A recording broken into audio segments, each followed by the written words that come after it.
అక్షరాభ్యాసము లేని పుస్తక పఠనము చేయవద్దు అంటారు. అక్షరాభ్యాసం చేస్తే ఏం నేర్పుతామండి? మనం అక్షరాభ్యాసం చేస్తే ఓం నమ శివాయ సిద్ధం నమః అని రాయిస్తారు.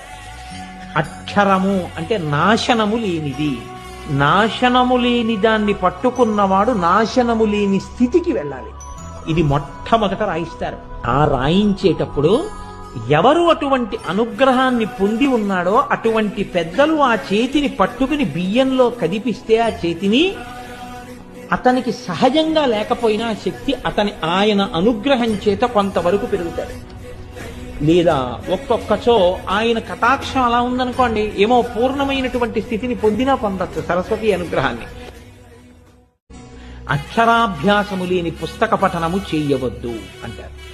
అక్షరాభ్యాసం చేస్తే ఏం నేర్పుతామండి? మనం అక్షరాభ్యాసం చేస్తే ఓం నమ శివాయ సిద్ధం నమః అని రాయిస్తారు. అక్షరము అంటే నాశనము లేనిది. నాశనము లేని దాన్ని పట్టుకున్నవాడు నాశనము లేని స్థితికి వెళ్ళాలి. ఇది మొట్టమొదట రాయిస్తారు.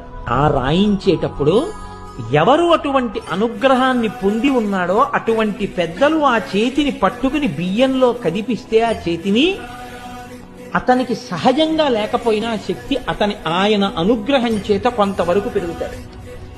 లేదా ఒక్కొక్కచో ఆయన కటాక్షం అలా ఉందనుకోండి, ఏమో పూర్ణమైనటువంటి స్థితిని పొందినా పొందొచ్చు సరస్వతి అనుగ్రహాన్ని.